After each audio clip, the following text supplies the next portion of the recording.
Ibu-ibu dan bapak-bapak sekalian, mengenai sholat Rasulullah SAW bersabda, sholatlah kamu sebagaimana kamu melihat aku sholat. Sholat terdiri dari gerakan dan bacaan. Apakah yang harus sesuai itu bacaan dan gerakannya saja? Ada satu kejadian mungkin yang sudah tidak asing bagi kita semua, ketika ada salah seorang yang masuk ke dalam masjid, kemudian disuruh golangnya sampai 3 kali, sampai orang tersebut yang kalau tidak salah namanya Halad, mengaku, ya Rasulullah, saya sudah tidak bisa berbuat yang baik, yang lebih baik lagi, dan minta diajari oleh Rasulullah SAW. Kemudian Rasulullah SAW bersabda, kalau engkau mendirikan sholat, bertakbirlah. Bacalah yang engkau ketahui dari Al-Quran, kemudian rukulah sampai engkau tenang dalam ruku tersebut. Kemudian berdirilah sehingga engkau tegak dalam berdiri tersebut. Kemudian sujudlah engkau sehingga engkau tenang dalam sujud tersebut. Kemudian bangunlah engkau sehingga engkau tenang dalam duduk tersebut. Kemudian sujudlah engkau sehingga engkau tenang dalam sujud tersebut. Kerjakanlah cara yang demikian dalam keseluruhan salatmu. Jadi dari hadis ini ternyata bahwa salat bukan hanya sekedar melaksanakan gerakan dan bacaan, tapi dalam mengerjakannya pun harus tumaninah.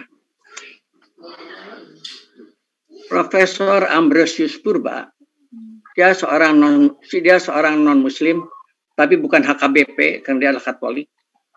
Seorang ahli fisiologi olahraga mengungkapkan bahwa kalau memperhatikan pola gerak sholat umat Islam yang terdiri dari bermacam-macam gerakan yang dilakukan dengan berulang-ulang dan terus-menerus bisa meningkatkan kekuatan paru-paru, kekuatan jantung, kekuatan otot, kemudian kelentukan daripada persendian yang kesemuanya merupakan faktor penunjang kebugaran. Kemudian Prof. Sabeni menyampaikan bahwa dalam sholat yang dilakukan dengan tumaninah ada unsur peregangan spesial yang meskipun terjadinya dalam hitungan detik sudah cukup meningkatkan kesehatan dan kebugaran. Hal ini meliputi semua gerakan mulai dari takbiratul ihram sampai dengan salam. Maka karena itu kami bisa berani mengambil kesimpulan bahwa sholat bisa meningkatkan kesehatan dan kebugaran. Ibu-ibu dan bapak-bapak sekalian, sudah ada di dalam buku sholat yang bermakna sehat dan bugar yang kami susun berdasarkan pada urutan ketika kita melaksanakan sholat. Pada pagi hari ini kami akan menyampaikan yang ada hubungannya dengan kesehatan dan bugaran yang mungkin agak langsung. Yang pertama-tama kami akan sampaikan ialah menghadap kiblat, di mana ini merupakan keharusan. Karena sudah ada dalam Al-Quran bahwa kita ketika sholat harus menghadap kiblat, dan kiblat untuk umat Islam ialah Masjidil Haram. Di dalam buku Induk Mujizat Kesehatan disampaikan bahwa kita hidup ini menghadapi radiasi dan dikelilingi gelombang elektromagnetik. Gelombang elektromagnetik kalau sudah bertumpuk tambah banyak akan mempengaruhi sel dan jaringan serta fungsinya sehingga dapat menimbulkan gangguan kesehatan dari yang ringan sampai yang berat. Di mana untuk membuang pengaruh dari kelebihan elektromagnetik tersebut ialah dengan sujud dan dihadapkan ke arah kiblat. Maka untuk itu kalau kita akan melakukan salat, carilah arah kiblatnya dulu yang tepat supaya ada efeknya terhadap kesehatan kita. Sesudah arah kiblat ketahui, barulah kita berdiri. Rasulullah Shallallahu Alaihi Wasallam telah bersabda, "Salatlah kamu dengan berdiri. Kalau tidak bisa, salatlah dengan duduk. Kalau tidak bisa, salatlah dengan berbaring." Dalam hadis riwayat Bukhari. Dalam hadis riwayat At-Tabrani disampaikan, kalau misalnya kita menghadapi kesulitan untuk berbaring, maka berisyaratlah. Ibu-ibu dan bapak-bapak sekalian, mengenai berdiri ini, kami dapat masukan dari Dr. Tri Damiati, spesialis rehabilitasi medis. Ternyata berdiri itu merupakan satu kebutuhan bagi tubuh. Kita dalam setiap harinya memerlukan berdiri kurang lebih 2 jam dengan tujuan untuk memberikan beban latihan pada tulang punggung untuk mencegah terjadinya osteoporosis. Bagi orang yang sudah sholat, tinggal ngitung. Sholatnya itu sudah berapa lama dia kerjakan. Nanti tinggal dihitung sisanya. Jadi kalau kita sudah sholat itu 1 jam, tinggal nambah 1 jam. Tapi kalau sholatnya baru 5 menit, ya terpaksa kita harus nambahnya lebih banyak lagi. Nah, dalam kebutuhan berdiri ini, tidak perlu artinya kita harus berdiri selama 2 jam, ya, karena bisa dicicil. Kaki, posisi badan, posisi kepala. Posisi kaki, jarak kedua kaki dibuka selebar bahu. Posisi badan harus tegak, pandangan ke arah kiblat. Di mana di sini tidak boleh menengadah, tidak boleh menengok. Kemudian juga ada hadis yang menyuruh merunduk. Ini kalau kita lihat dari aspek medis, mungkin ibu-ibu dan bapak-bapak pernah melihat ada orang yang sholatnya dengan merapatkan kakinya. Mungkin juga ada yang merenggang kakinya. Mungkin juga ada yang membuka jarak kakinya sebatas garis bahu. Kalau kita bandingkan di antara ketiganya, sholat dengan kaki yang dirapatkan memberi kemudahan untuk bergerak. Tapi dia akan kesulitan menjaga kestabilan tubuhnya dibandingkan dengan orang yang membuka garis kakinya melebihi garis bahu. Kalau kita bandingkan yang orang yang membuka garis kakinya melebihi garis bahu, dia akan lebih stabil, tapi dia akan sulit untuk bergerak. Bisa dicoba nanti oleh bapak-bapak dan ibu-ibu bagaimana melakukan sholat dengan jarak kedua kaki yang dirangkai. Terus suruh sujud, dia akan kesulitan. Kemudian juga kalau kita jarak kedua kaki sebatas bahu, sesuai dengan perintah Nabi, ketika salat berjamaah disuruh saling merapatkan bahu dengan bahu, kemudian juga tumit dengan tumit, posisinya akan lebih stabil dibandingkan dengan yang membuka jarak kaki melebihi garis bahu, dan akan lebih mudah untuk bergerak dibandingkan dengan kaki yang dirapatkan. Kemudian badan harus tegak, itu menyebabkan tekanan luas antara tulang belakang atas dan bawah tidak jauh berbeda. Kemudian mengenai posisi kepala. Kita tadi tidak boleh menengok ke atas, kita tidak boleh menengok ke kanan dan ke kiri, juga kita tidak boleh merunduk. Dalam hadis ada dikatakan bahwa merunduk. Tapi kalau dilihat dari riwayatnya adalah dari Ibnu Sirin. Ibnu Sirin adalah seorang tabi'in. Jadi dia tidak mungkin kalau mengatakan kata Rasulullah langsung ke dia. Karena itu hadisnya di dalam buku Nail Autar dikatakan hadisnya lemah. Dari sudut kinesiologi, yang baik adalah berdiri tegak, kemudian menghadap ke depan, leher agak merunduk. Karena kalau terlalu merunduk atau dengan menengadah akan memperberat otot leher untuk menahan beban leher.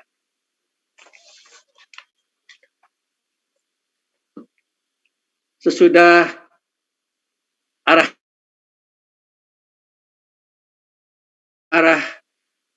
kiblat tersebut dengan posisi kaki yang sudah disampaikan tadi, barulah kita mengucapkan takbir. Takbir yaitu mengucapkan lafal Allahu Akbar, yang tujuannya ialah untuk maha besar Allah. Tapi kalau kita mungkin ingin gaya atau ingin lebih mantap, kita akan menjadi A-nya dipanjangkan di Allahu Akbar, gitu. Itu akan berubah arti. Bukan lagi Allah Maha Besar, tapi menjadi pertanyaan, apakah Allah sebesar genderang? Kemudian juga yang harus diperhatikan di dalam membaca lafaz Allah, memang tidak ada ketentuan bagaimana cara membaca lafaz Allah. Tapi ada penelitian dari seorang psikolog yang non-muslim, dia mencoba untuk mempelajari lafaz Allah dengan dialek orang Arab. Ternyata kalau kita membaca lafaz Allah dengan dialek orang Arab bisa mempengaruhi terhadap penyembuhan penyakit psikis. Pelaksanaan takbir. Menurut Imam Nawawi, semua imam sepaham bahwa takbiratul ihram disertai dengan mengangkat tangan. Tapi dalam takbir intikal mereka tidak sependapat. Pada pelaksanaan takbiratul ihram ada yang melaksanakan, ada 3 cara. Mengangkat tangan dulu, baru kemudian takbir. Mengangkat tangan bersamaan dengan takbir, kemudian takbir mengangkat tangan. Kalau kita lihat dari aspek medis, mengangkat tangan akan merenggangkan otot dada. Mengangkat otot dada, pelebaran otot dada akan disusul dengan penguatan paru-paru, tekanan intraalveolus menurun, sehingga tekanan di dalam alveolus lebih rendah dari tekanan yang di luar, mengakibatkan udara masuk ke dalam paru-paru. Itulah inspirasi. Kemudian, ya, jadi dengan mengangkat tangan dulu, baru kemudian ekspirasi, terjadi proses inspirasi disusul dengan ekspirasi. Karena takbir kalau kita perhatikan perlu udara untuk membuka pita suara. Jadi didominasi oleh ekspirasi. Kalau kita mengangkat tangan bersama dengan takbir, ini ya inspirasi bersamaan dengan ekspirasi. Kemudian kalau takbir dulu baru mengangkat tangan, prosesnya ekspirasi dan inspirasi. Kalau kita lihat di dalam buku sistem dari sel to sel, maka proses ekspirasi merupakan proses pasif, mengikuti proses inspirasi. Ini menurut kami mengangkat tangan dulu, kemudian takbir sesuai dengan irama pernafasan.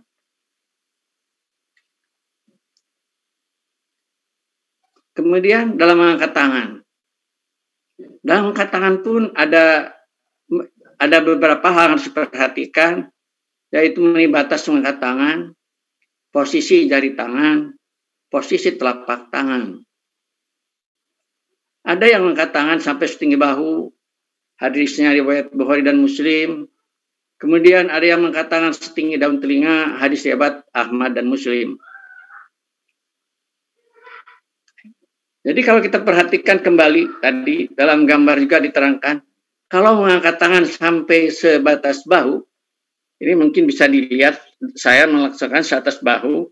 Kemudian juga ada yang setinggi ujung telinga, maka akan kelihatan otot yang bergerak pada pelaksanaan mengangkat tangan sampai bahu lebih sedikit dibandingkan dengan mengangkat tangan sampai telinga. Sehingga pelebaran rongga dada akan lebih besar pada yang mengangkat tangan sampai telinga. Demikian juga kalau yang masuk, maka mengangkat tangan sampai telinga relatif lebih bagus daripada mengangkat tangan sampai bahu. Ini dikatakan dalam Fathul Bari, dikatakan oleh Imam Bukhari mengangkat tangan sampai bahu, sampai telinga lebih kuat. Tapi dalam Al-Muslimun dikatakan hadisnya sama kuat. Bapak-bapak dan ibu-ibu sekalian, di dalam melaksanakan sholat yang jelas adalah hadis yang harus dipegang. Jadi kalau hadisnya kuat, silahkan kita ambil. Meskipun tidak sesuai dengan aspek medis. karena aspek medis hanyalah mengikuti saja. Dan mengangkat tangan ini berlaku untuk semua posisi yang disuruh mengangkat tangan, yaitu pada waktu kita mau ruku, kemudian waktu mau ruku, kemudian kita i'tidal, kemudian ketika bangkit dari rakaat sesudah tasahud. Ya. Jadi ada 4 posisi yang diharuskan mengangkat tangan.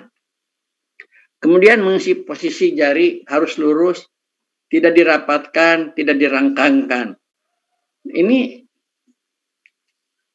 kalau kita perhatikan, maka ini saya ketemu dalam buku anatomi untuk mahasiswa kedokteran. Posisi tangan kita pada waktu istirahat itu banyaknya menekuk, sehingga pada waktu sholat kita dilatih supaya jangan menekuk terus-terusan, ada lurus. Tapi tidak boleh dirapatkan, tidak boleh direnggangkan. Kalau hanya lurus ini adalah mungkin terjadi peregangan saja. Kalau dirapatkan atau dipaksa dirapatkan atau direnggangkan akan terjadi kontraksi yang akan menghalangi aliran darah. Mengenai posisi telapak tangan, dalam hadis riwayat At-Tabrani disuruh menghadap tangan itu ke depan. Coba ibu dan bapak ngangkat tangan, kemudian ditarik ke belakang, dan belikat kita akan rata. Dan hal ini dalam buku Sholat dan Bugar dikatakan akan meminimalkan terjadinya proses kebengkukan.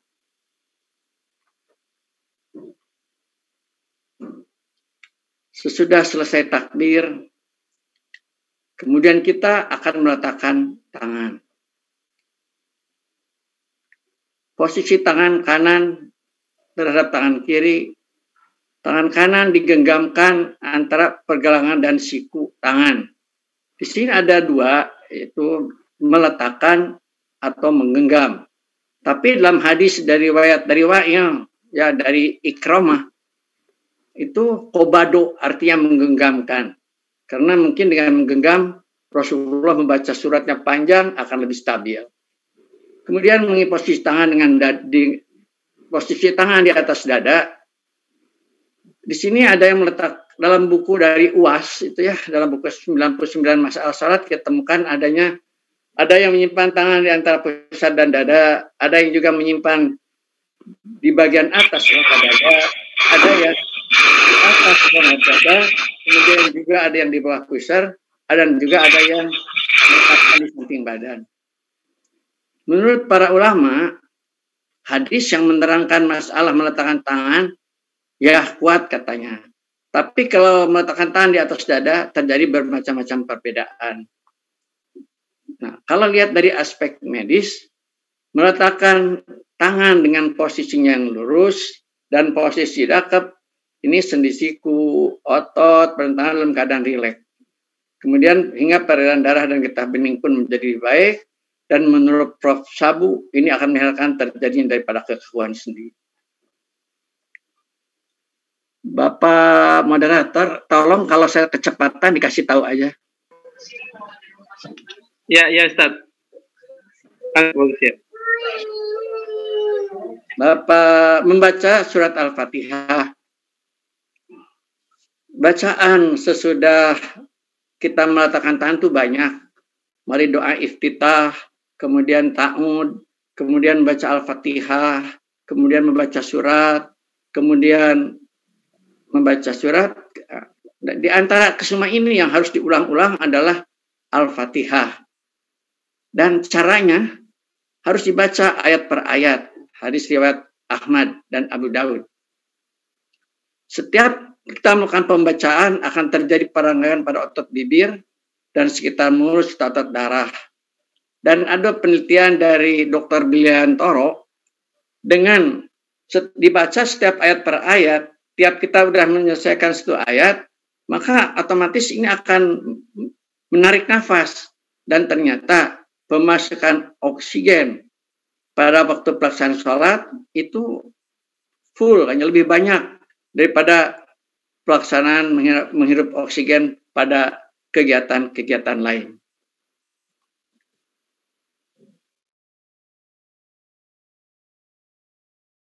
Ada yang tidak jelas atau Apakah nanti tanya jawabnya bisa langsung atau sudah selesai? Sudah selesai saja barangkali Ustaz. Sudah selesai. Baik, kita teruskan. Ya. Jadi kemudian kita teruskan dengan ruku. Dalam hadis dikatakan, sesungguhnya Rasulullah telah bersabda, tidak ada sholat bagi orang yang tidak meluruskan punggungnya, baik dalam ruku maupun sujud. Kemudian adalah Rasulullah bila ruku, sekiranya diletakkan segelas air di punggung, beliau tidak akan tumpah. Ini hadis riwayat Al-Haythami. Kemudian juga ada hadis dari Ali bin Abi Thalib. Mengenai hadis ini, sudah terkenal dan suka dibawa oleh penceramah-penceramah. Kalau diletakkan air di atas punggung, maka beliau tidak akan tumpah. Tetapi kalau kita baca dalam buku Benar Betulkan Salat Anda dari Imam Ibnu Hambal, ternyata hadis ini kurang kuat. Jadi kalau sebaiknya, kalau menurut saya, gitu, kalau akan memakai hadis cukuplah kepala tidak sampai menunduk, juga tidak sampai ke atas, ya, supaya nanti kita bisa menjawabkan dalam pemeriksaan di akhirat nanti. Nah, pelaksanaan ruku. Tadi sudah disampaikan, pelaksanaan ruku disertai dengan mengangkat tangan. Bagaimana mengenai caranya? Ada 3 cara yang kita temukan. Yaitu mengangkat tangan dulu, kemudian takbir, baru ruku. Ada juga yang mengerjakannya sepanjang gerakan dari mulai angkat tangan dia Allahu Akbar sampai ke ruku. Ada juga yang ruku dulu, baru kemudian mengucapkan takbir. Kalau kita perhatikan hadisnya, ini hadis dalam pelaksanaan takbir intikal, yaitu takbir setiap perpindahan gerak, ada satu, kalau ada yang memakai istilah faida aroda, kalau bermaksud, kemudian thumma, kemudian. Jadi yang hadis yang mengangkat tangan, jika akan ruku, maka Nabi mengangkat tangan, takbir, kemudian ruku. Pada hadis yang menerangkan bersamaan memakai istilah wa, dengan. Ya. Kemudian juga ada yang memakai hadis dengan hina. Hina itu artinya tatkala. Dan tatkala itu menurut buku-buku diterangkan waktunya itu tidak jelas. Kapan waktunya? Bisa di awal, bisa di akhir, bisa di selama pergerakan. Mengangkat tangan dulu, kemudian baru takbir, kemudian ruku sesuai dengan irama pernafasan. Kalau sepanjang takbir dari mulai mengangkat tangan terus, itu akan terjadi kembali antara takbir. Kemudian kalau ruku dulu, baru kemudian takbir, ini akan jadi masalah. Karena sesudah ruku, bacaannya doa untuk ruku. Bukan takbir, bukan Allahu Akbar, tapi membaca doa untuk ruku. Ya, subhana rabbiyal azim. Ya. Kemudian, mengapa pada pelaksanaan ruku ada mengangkat tangan?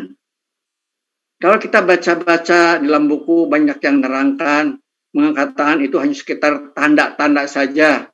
Padahal kalau kita lihat dari aspek medis, kita bisa mengerti, karena pada waktu ruku, kan ini menjauhi garis jatuhnya tubuh, sehingga harus dipertahankan, yaitu dengan cara meletakkan tangan di atas lutut. Untuk mempertahankan posisi ruku ini diperlukan energi tambahan.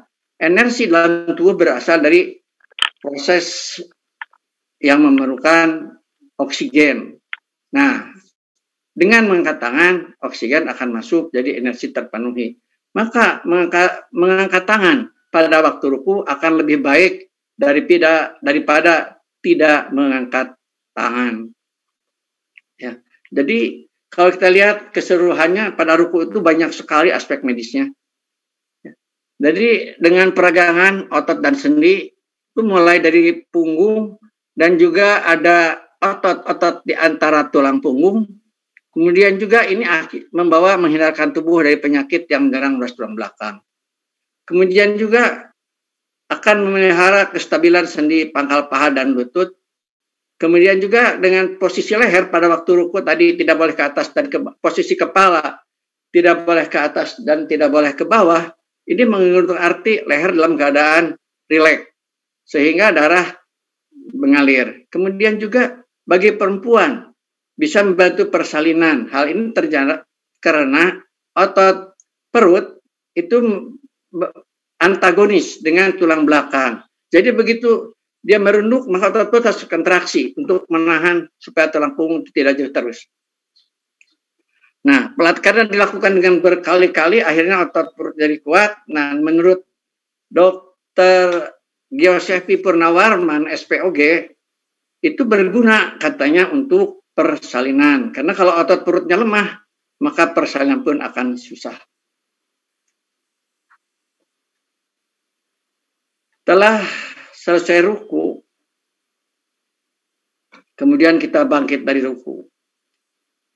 Ya, atau bangkit dari ruku disuka disebutnya i'tidal, artinya harus sampai tegak.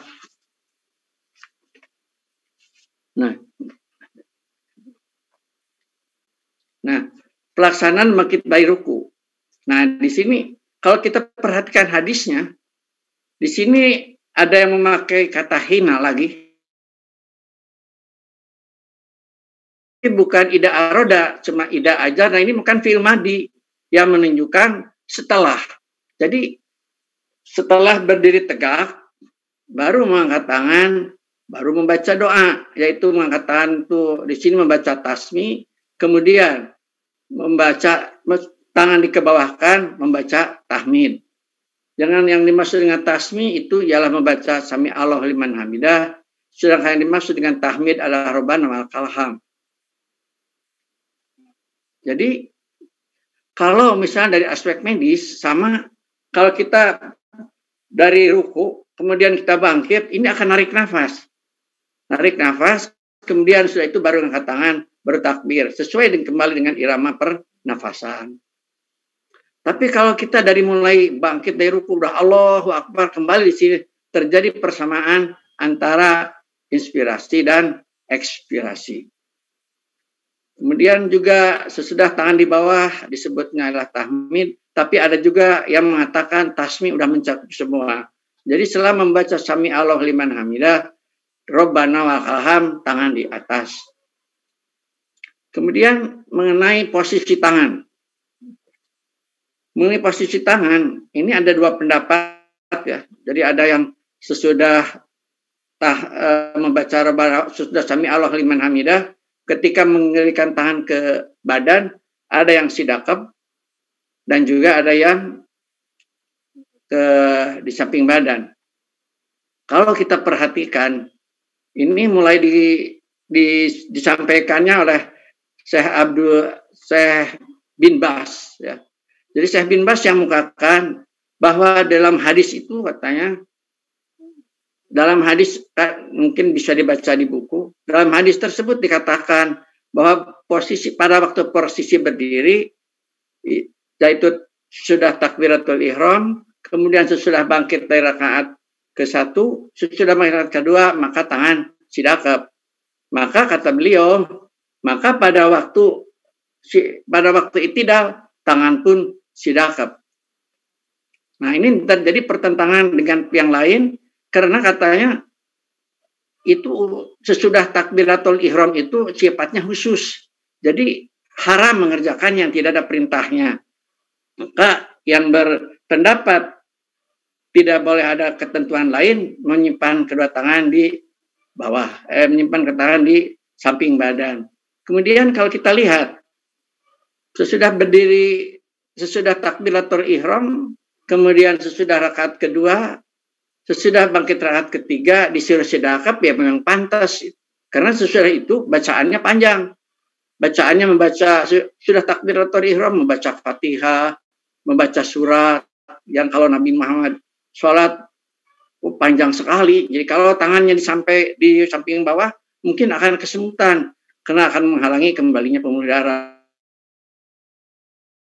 Dan juga dengan sidaqab, posisi akan stabil, Sedangkan membaca Rabbana wa halham itu pendek. Nah, kemudian juga sesudah berdiri, sesudah takbiratul ihram, kemudian sesudah bangkit dari rakaat ke-1, rakaat kedua, kita akan melaksanakan ruku. Ada perintahnya, ngangkat tangan sampai setinggi bawah atau sampai setinggi kepala. Kalau sedangkan sesudah i'tidal kita akan sujud. Nah, jadi kalau yang lurus bisa langsung sujud. Kalau sesudah dari sidakap ada gerakan melepaskan tangan dulu. Melepaskan tangan ini apa tujuannya? Nggak ada, belum, atau mungkin belum ketahuan. Tapi kalau sesudah ruku jelas, karena sesudah takbiratul ihram tadi akan ruku, udah perlukan energi, memang perlu ngangkat tangan. Ya. Bapak-bapak dan ibu-ibu sekalian, sampai sesudah ruku udah kemudian kita bangkit dari ruku. Rupanya udah setengah jam ya. Kalau kita kerjakan, kita teruskan dengan sujud. Mudah-mudahan dalam 1 jam bisa selesai semua. Karena biasanya kalau saya memberikan itu nggak pernah bisa 1 jam. Tapi kata Prof. Feni, seadanya aja, sekeburunya. Maka saya akan coba. Sujud. Anggota sujud itu ada dahi, kedua telapak tangan, kedua lutut, ujung dari kedua telapak kaki. Kemudian ada juga hadis dari Imam yang 5. Ya. Nah, kemudian sesudah anggota sujud itu yang perlu diperhatikan juga cara turun. Ada hadisnya ada 2. Yang satu mengatakan, aku pernah melihat Rasulullah kalau sujud, sebelum sujud lutut dulu, kemudian baru tangan. Ini dari Wa'il bin Hujr. Kemudian meletakkan kedua tangan sebelum lutut. Ini hadisnya dari Ahmad, ada Abu Daud, kemudian ada Bukhari. Kalau kita baca dalam Bulughul Maram, dikatakan meletakkan dua tangan sebelum lutut itu lebih kuat. Karena hadisnya juga ada 2, yaitu dari riwayat Ibu Abu Hurairah dan juga lagi dari Ibnu Umar. Tapi di dalam buku Al-Qudwah dikatakan yang lebih kuat yang meletakkan kedua lutut dulu. Menurut Imam Nawawi, kedua-duanya sama kuat. Nah, kalau kita lihat dari aspek medis, meletakkan lutut dulu, ini ada yang menyarankan meletakkan lutut dulu karena ini akan waktu kita turun itu kan tubuh dada dari sangga. Kalau kita sujud mendahulukan lutut, ini sudut lutut ini kecil sekali, bisa merusak posisi tulang rawan. Maka pada waktu sujud ini, kalau saya pilih di tengah-tengah, turun dulu sampai kemudian jongkok persis ke bawah, saya dudukkan tangan. Tapi karena ini juga hadisnya sama kuat, tidak perlu dipermasalahkan. Yang saya sampaikan hanya dari sudut aspek medis. Silakan, mana yang penting harus diperhatikan mungkin kondisi kaki. Kalau lututnya sudah sakit-sakitan mungkin ya tinggal pilih yang mana lebih enak. Kemudian posisi sujud. Posisi kepala harus di bawah. Ini yang memudahkan dan melancarkan aliran darah ke otak sehingga menambah nutrisi ke otak. Menurut Prof. Dede Kusmana SPJP ya, yang katanya insya Allah bulan depan beliau yang akan memberikan pengajian, itu minimal kurang lebih 1 menit baru akan bisa membuka pembuluh darah. Kemudian menurut Fidelma itu sampai dia masuk Islam ada aliran darah yang masuk ke saraf-saraf khusus, ternyata hanya terjadi pada waktu gerakan sujud. Kemudian posisi tangan. Ini gambar sujud ya, bapak-bapak, ibu-ibu, bukan gambar ruku, mirip. Jadi waktu kita sujud disuruh meletakkan tangan, kemudian angkat siku. Ternyata hal ini menurut Dr. Tridamiati dan juga Prof. Purba ini melindungi tulang-tulang kecil di pergelangan tangan. Dan juga akan menambah luas ukuran rongga dada sehingga meningkatkan pemasukan oksigen. Kemudian posisi kaki ini juga terjadi permasalahan.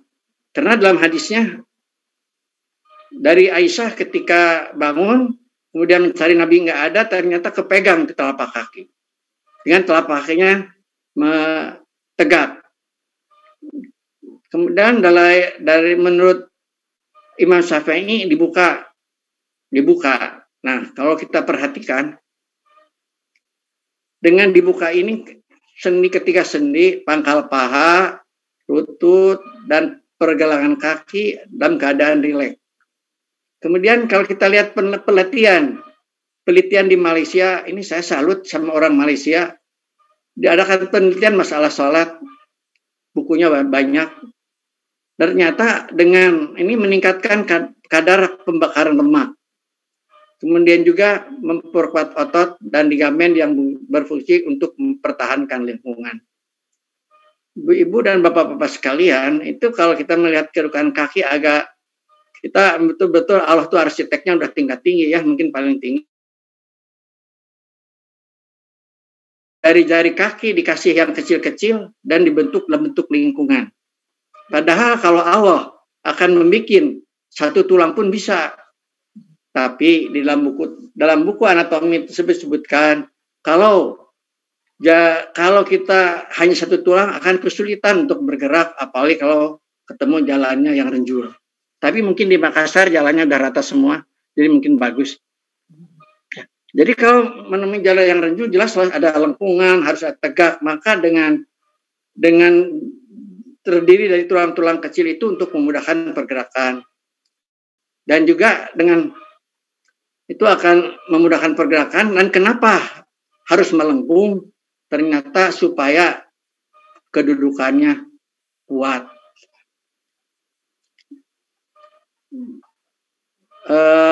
Bapak-bapak dan ibu-ibu, saya potong dulu ya.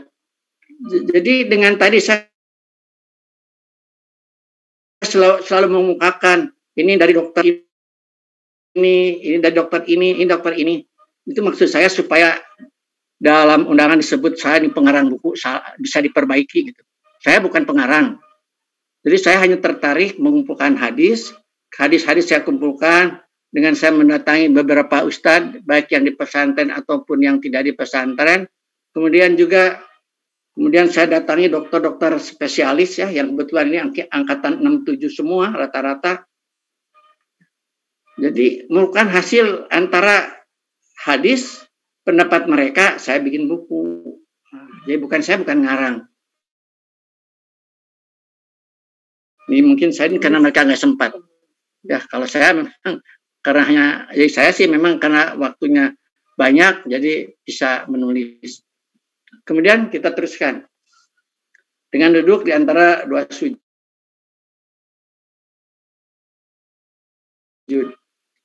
Bangkit dari sujud. Kemudian cara duduk. Sujud. Mengangkat kepala, dalam hadis dikatakan tangan sujud sebagaimana kepala sujud. Kalau kamu mengangkat kepala, maka mengangkat pula tangan. Mungkin menurut saya yang dimaksud dengan mengangkat tangan di sini ialah meluruskan siku. Ya, yang tadi ditekuk. Kemudian sesudah bangkit, baru kemudian duduk. Nah, aspek medisnya ternyata ada peragaan pada kaki kanan, peragaan kaki betis dan kanan kiri mempererat otot dan ligamen yang seperti tadi mempertahankan lingkungan. Kalau kita perhatikan pada pelaksanaan sholat selalu tangan kanan, selalu kaki kanan itu ditegakkan. Nah, hal ini mungkin karena harus lebih kuat dari pergelangan kaki kiri, karena mungkin tumpuan pada setiap awal pergerakan. Jadi kalau kita perhatikan kanan yang pakai tumpuan, meskipun dia kidal. Saya belum pernah lihat yang waktu lari dia neken kaki kiri, tapi ternyata tetap meskipun dia kidal kaki kanan yang dia pakai untuk tumpuan. Bangkit dari rakaat ganjil, yaitu bangkit dari rakaat ke-1, ke-2, dan ke-3 dan ke-4. Pada waktu kita bangkit dari rakaat ganjil, itu ada 2 cara. Biasa itu duduk istirahat dulu, kemudian juga ada yang langsung bangun dengan bertumbuh pada lutut dan kaki. Kalau kita lihat duduk istirahat itu lebih banyak keuntungannya. Dengan duduk istirahat dulu kan ada tenaga lagi untuk bergerak. Dan juga kalau kita perhatikan sekarang banyak yang tidak duduk, tapi dia istirahat, narik napas dulu baru berdiri. Nah, kemudian ketika berdiri dari rakaat ganjil ke rakaat genap memang tidak disertai dengan angkat tangan. Kenapa demikian? Karena menurut Prof. Purba, ini bukti bahwa saya bukan ngarang, tapi dari Prof. Purba. Prof. Purba mengatakan, pada waktu duduk sebentar ini kan sebentar. Karena sebentar, di paru-paru belum cukup tuh oksigen. Maka ketika bangun, nanti bisa dicoba oleh ibu-ibu dan bapak-bapak. Ternyata ketika kita bangun dari rakaat ganjil, ternyata dari bawah terus menarik nafas, sehingga oksigen pas berdiri udah cukup. Sehingga untuk gerakan ke berikutnya memang tidak perlu mengangkat tangan. Dalam buku-buku mungkin kalau bapak-bapak, ibu-ibu baca hanya diterangkan batas atau tanda batas rakaat. Ini mungkin kalau nanti ibu-ibu, bapak-bapak menyampaikan bisa disampaikan. Masalahnya kenapa dari bangkit dari rakaat ganjil ke rakaat genap tidak perlu mengangkat tangan. Sedangkan kalau kita bangkit dari rakaat genap ke rakaat ganjil sesudah tasyahud awal justru harus mengangkat tangan. Karena duduk tahiyat awal itu agak lama. Jadi kita ngisap oksigennya sudah cukup. Waktu bangkit itu tidak narik napas, tapi memakai oksigen yang ada. Sehingga pada persis berdiri oksigennya habis atau menipis, maka untuk gerakan berikutnya dia perlu mengangkat tangan. Jadi pas duduk tasyahud awal, bangkit, berdiri, kemudian mengangkat tangan, baru membaca Allahu Akbar. Salam. Ini saya loncat langsung ke salam. Jadi banyak yang dilewat, mungkin dengan tanya jawab bisa. Salam. Dia ada turun-turunan juga gitu. Kunci pembuka sholat ialah bersuci, haramnya takbir, dan halnya salam. Rasulullah memulai sholat dengan takbir dan menutupnya dengan salam. Di sini terjadi peregangan otot leher. Pada pelaksanaan salam, disertai dengan menggerakkan muka ke kanan dan ke kiri sampai ada aspek medisnya. Ternyata menggerakkan leher ke arah kiri dulu, ke arah kanan dulu itu akan meregang otot leher, merangsang aliran getah bening. Ternyata menurut dokter onkologi itu aliran getah bening di sebelah kiri itu lebih padat daripada di kanan. Maka di sini tepat sekali kalau kita ke kanan dulu. Kemudian juga untuk melatih elastisitas kulit wajah dan menghindari terjepitnya saraf di leher seperti tortikolis. Nah, mengenai pelaksanaan salam, saya baru menemukan hadis hanya satu, yaitu pada pelaksanaan salam duduk tahiyat akhir kita mengucapkan salam dulu baru menggerakkan muka. Meskipun demikian ada juga yang suka bersamaan menggerakkan muka sambil mengucapkan salam, ada juga yang menggerakkan muka dulu baru salam. Kalau kita lihat dari aspek medisnya, pada waktu duduk tahiyat mengucapkan salam itu otot-otot tuh dalam keadaan rileks. Jadi waktu kita mengucapkan salam tuh nggak berat. Bisa dicoba nanti. Sedangkan kalau kita membaca salam dan hadis tidak ada, kemudian kita mengucapkan, maka terasa berat di leher. Demikian juga kalau menggerakkan muka dulu, baru kemudian salam, ternyata akan berat sekali di leher. Bapak-bapak dan ibu-ibu sekalian, ini mungkin hampir 1 jam sesuai dengan waktu yang diberikan. Mungkin yang akan kami sampaikan itu saja. Mudah-mudahan bermanfaat.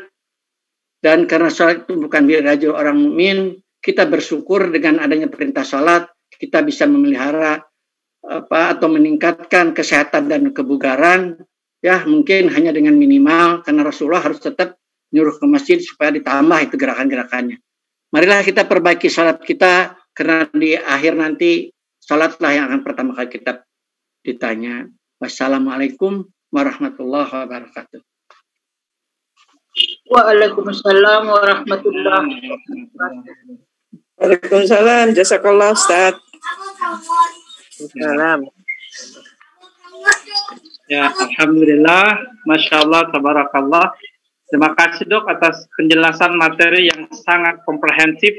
Hari ini kita mendapatkan banyak pencerahan terkait tinjauan aspek medis berdasarkan temuan-temuan ilmiah dari para pakar medis dari gerakan sholat berdasarkan hadis-hadis Rasulullah. Ada poin penting tadi yang mesti kita stressing di sini, bahwa penjelasan ilmiah tetap harus mengikuti petunjuk syar'i dari hadis Rasul yang sahih. Artinya tadi Dr. Surahman telah menjelaskan bagaimana gerakan-gerakan sholat didasarkan pada hadis Rasul, dan kemudian menyampaikan kepada kita aspek medis dari gerakan-gerakan sholat tadi. Ya, berikutnya kita ada kesempatan sekitar 10-15 menit untuk ada tanya jawab. Saya mulai dari pertanyaan yang ada dari Dr. Arjani Kadir. Ada pendapat bahwa saat sujud kedua kaki dirapatkan, bukan direnggangkan. Bagaimana pendapat Pak Ustadz ditinjau dari ilmu kesehatan? Jadi sebagaimana telah kami terangkan tadi, memang ada yang berpendapat dirapatkan karena dari Siti Aisyah kan hadisnya terpegang itu kakinya katanya.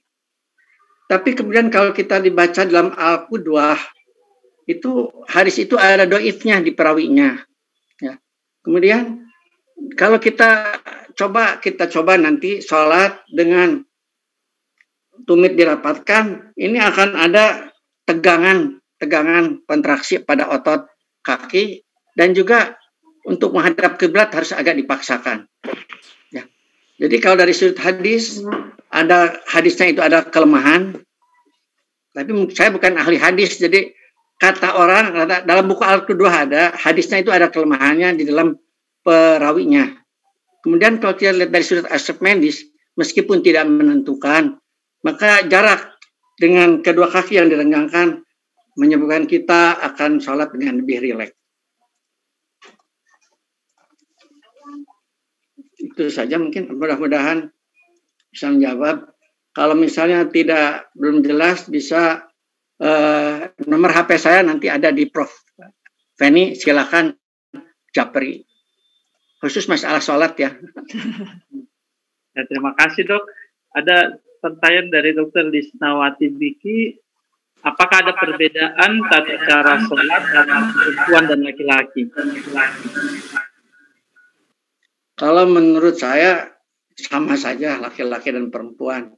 Saya nggak menemukan hadis-hadis yang menyebabkan perempuan harus gini, laki-laki harus begini. Jadi saya tidak akan bisa memberikan jawaban sebelum hadisnya ada. Karena tadi juga saya terangkan, ini hadisnya ini aspek medisnya. Dan aspek medis hanya sifatnya menyokong, tidak menentukan. Sedangkan hadis yang sahih itulah yang menentukan, yang harus kita pegang. Ya, karena kata Allah juga, apa yang Rasulullah kerjakan.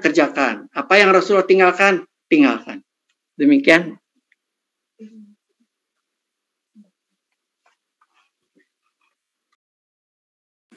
Lagi mute. Mangga Pak Feni. Unmute dulu. Ya. Menurut dokter, secara medis yang lebih baik untuk sujud tangan dulu atau lutut dulu dari aspek medisnya? Itu masing-masing ada kelebihannya. Ya, yang penting kalau mau pilih yang lutut dulu, jangan langsung yang mendahulukan tangan, jangan langsung dari berdiri. Nah, itu akan melengkungkan tulang belakang. Jadi saya sendiri memilih karena umur saya udah tua gitu ya. Saya udah umur 73 tahun. Jadi saya turun dulu sesuai dengan yang menurunkan hadis yang pertama yang menyuruh lutut dulu, persis mau sampai saya pakai tangan dulu supaya lutut saya terhindar dari kemungkinan.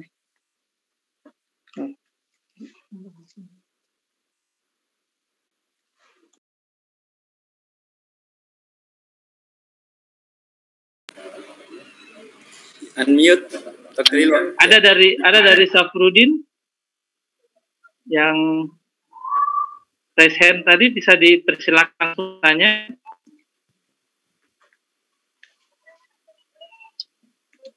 Safrudin ada?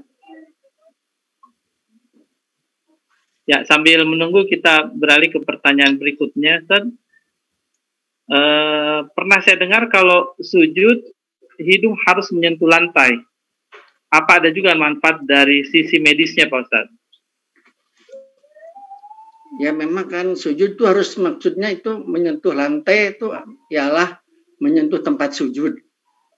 Jadi kalau kita kepala sampai ke lantai kan menurut Prof. Dede itu akan nanti mengeluarkan satu zat seperti niktik oksid ya, mungkin nanti bisa ditanya ke Prof. Dede nanti bulan depan. Dia itu akan menyebabkan pembuluh darah terbuka, aliran darah itu ke kepala bertambah. Kemudian kalau menurut Dr. Edelma, itu dengan aliran darah yang masuk, ada darah yang masuk khusus pada waktu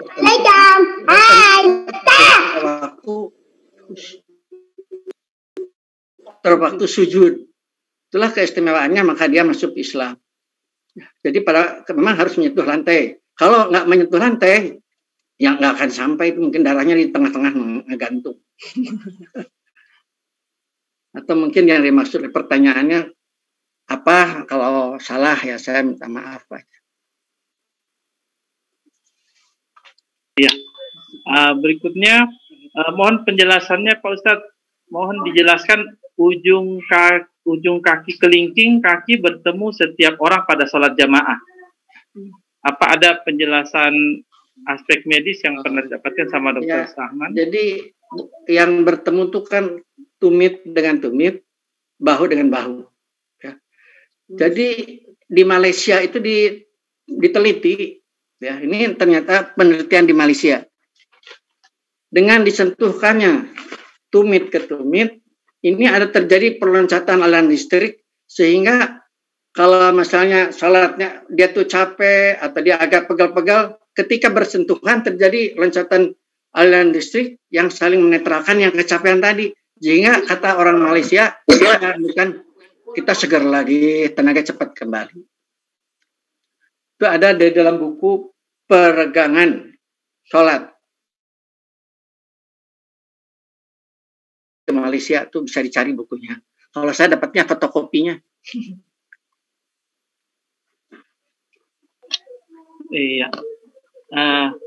Ini mungkin pertanyaan terakhir, Ustaz.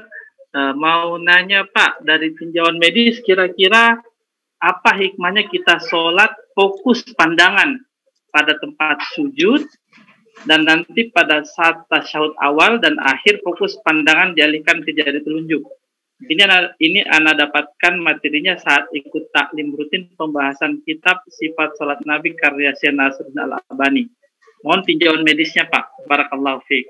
Ya, jadi kalau menurut dari beberapa dokter mata itu melatih otot mata kita. Jadi satu saat kita konsentrasi terus, nah itu melatih kekuatan otot. Jadi katanya bagi yang masih sehat, ototnya masih kuat, otot mata masih kuat, baik dilatih itu. Kalau saya udah pakai kacamata minus dari sejak SMP, dan saya coba belum berhasil. Ya. Tapi mungkin untuk yang belum kacamata dipakai tuh, nggak usah pakai kacamata. Ya, jadi untuk melatih otot mata supaya jadi kuat. Ya. Mengenai buku Syekh Albani, saya juga ada, tapi mungkin perbedaan pada waktu, karena kalau menurut beliau untuk sujud aja disertai dengan mengangkat tangan.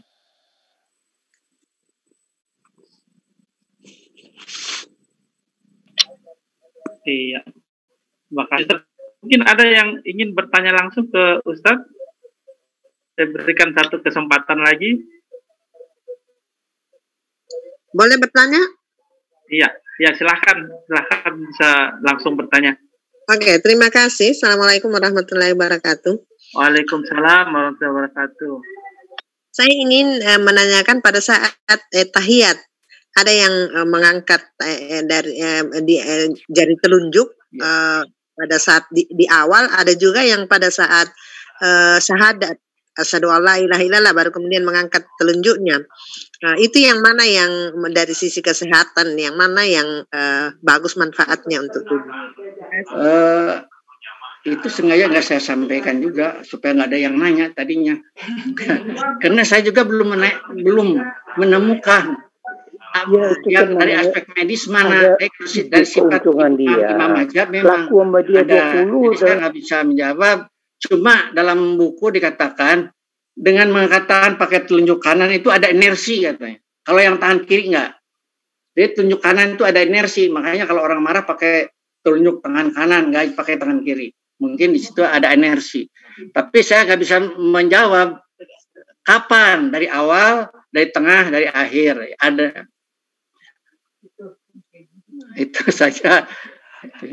Ya, jadi mungkin kalau yang belum puas silahkan Pak Feni atau Pak Prof Feni, silahkan nomor HP saya dikasihkan. Nggak apa-apa. Saya nih. Iya, pertanyaan terakhir yang sangat bagus tadi, yang kemudian bisa mengarahkan kita pada satu simpulan atau satu kaidah syara yang dikenal haitsuma yakuna syar'u takunul maslahah. Di mana ada hukum syara, di sana ada maslahat. Dalam artian bahwa tetap saja kita harus berpatokan pada hukum syara yang ada, kemudian dari hukum syara tersebut kemudian kita akan mendapatkan maslahah dari hukum syarat tersebut, bukan satu makna yang kemudian bisa dibalikkan.